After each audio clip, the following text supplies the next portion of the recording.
Hello दोस्तों, आज हम समन के बारे में पढ़ेंगे।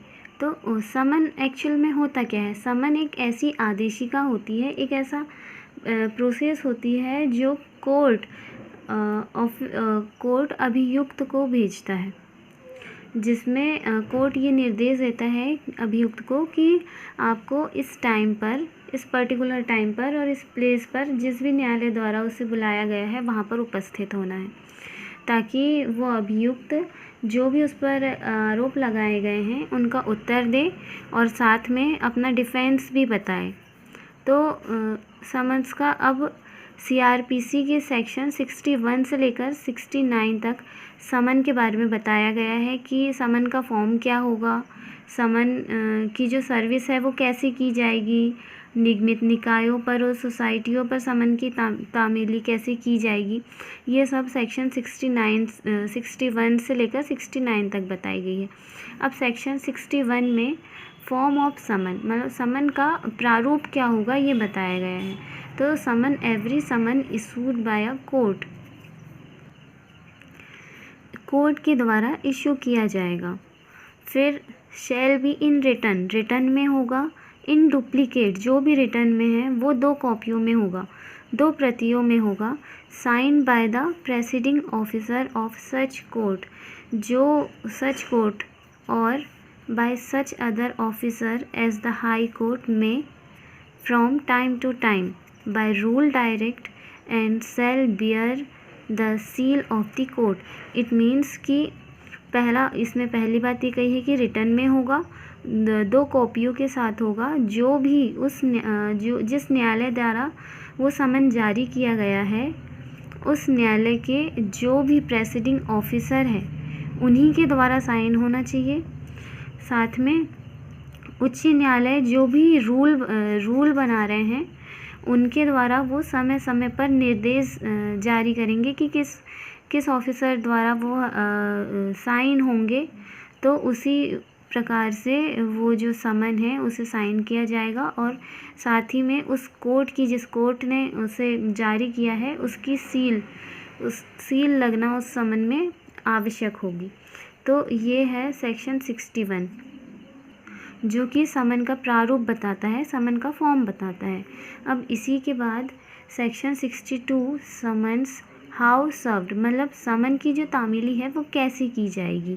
तो every summon shall be served by a police officer, मतलब कि जो हर समन है उसकी तामीली पुलिस ऑफिसर के द्वारा, और सब्जेक्ट टू सच रूल्स, और जो भी नियम बनाए गए हैं एज द स्टेट गवर्नमेंट, जो भी स्टेट गवर्नमेंट के द्वारा जो भी रूल बनाए गए हैं, may make in this behalf by an officer of the court issuing it or other public servant. It means कि ये सबसे पहली बात तो पुलिस ऑफिसर के द्वारा, और जो भी स्टेट गवर्नमेंट ने जो रूल बनाए हैं तो उस रूल के क्या कहना चाहिए, रूल के जो स्टेट गवर्नमेंट ने जो रूल बनाए हैं उसी के अधीन रहते हुए वो जिस न्यायालय ने समन जारी किया है उसी के किसी ऑफिसर के द्वारा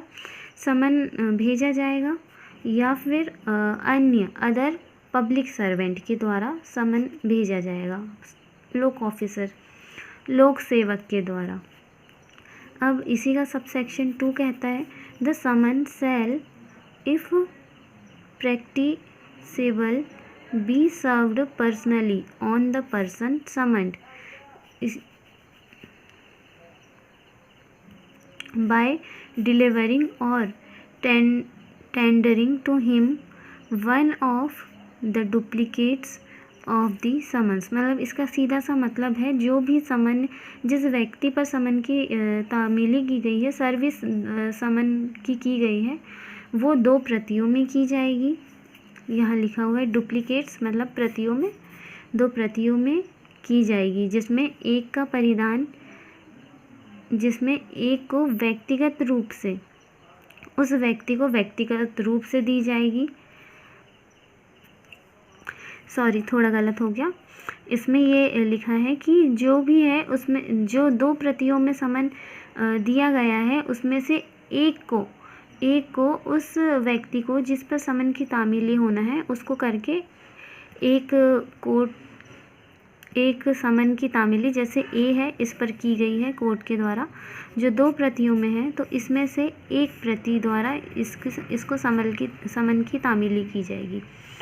अब थर्ड सबसेक्शन है, every person on whom a summon is so served shall if so required by the serving officer sign a receipt therefore on the back of the duplicates। मतलब कि प्रत्येक व्यक्ति जिस पर समन की तामीली की गई है, अगर जो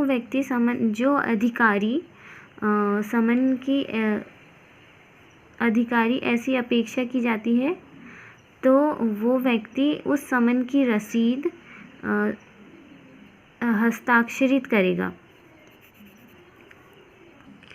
तो ये है सबसेक्शन 3। अब इसके बाद में है section 63, service of summons on corporate bodies and societies. मतलब कि जो समन की सर्विस है वो कॉरपोरेट बॉडीज़ पर तथा सोसाइटियों पर कैसे की जाएगी। इसमें लिया, service of a summons on a corporate may be effected by serving it on the secretary, local manager और other principal office। It means कि जो कॉरपोरेट बॉडीज़ और सोसाइटियों पे समन की सर्विस उस कॉरपोरेशन के सेक्रेटरी पर, लोकल मैनेजर पर और अदर प्रिंसिपल ऑफिसर पर उसकी तामीली करके उस समन की तामीली की जाएगी। अब इसी के एक्सप्लेनेशन में ये बताया गया है कि कॉरपोरेशन मीन्स इनकॉर्पोरेट कंपनी और other body corporate and include a society registered under the society registration act 1860। मतलब कॉरपोरेशन के अंदर जो भी सोसाइटी रजिस्ट्रेशन एक्ट 1860 जो बनाया गया है उसमें सोसाइटी के अंदर इनकॉर्पोरेट कंपनी और अदर बॉडी जो कि कॉरपोरेट है ये सब इंक्लूड होगी जो कि रजिस्ट्रीकृत सोसाइटियां हैं। इसका मतलब है कि निगम के अंदर चाहे वो कॉरपोरेट हो या फिर अन्य अदर कॉरपोरेट बॉडी हो, वो दोनों इंक्लूड है इस कॉरपोरेशन के अंदर। और ये society register under the society registration act के अंदर भी ये सोसाइटियां रजिस्टर्ड हैं। आई होप कि आपको समझ में आ रहा हो।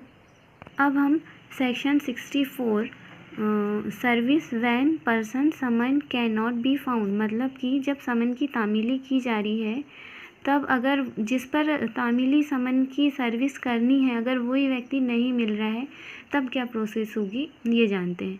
Van the person summon can not by the exercise of due diligence be found the summon may be served by leaving one. मतलब कि अगर जिस व्यक्ति पर समन की सर्विस की जा रही है और वो अगर नहीं मिलता है तो समन की तामीली जो 2 प्रतियों में है उनमें से एक को leaving one of the duplicates उनमें से एक को for him to the some adult male member. मतलब उस फैमिली के जिस फैमिली में वो व्यक्ति रहता है जिसे समन की जानी है उसके एडल्ट मेल मेंबर को, याद रखिएगा एडल्ट लिखा है, मेल मेंबर को की जाएगी with him and the person with whom the summons is so left shall, if so required by the serving officer, sign a receipt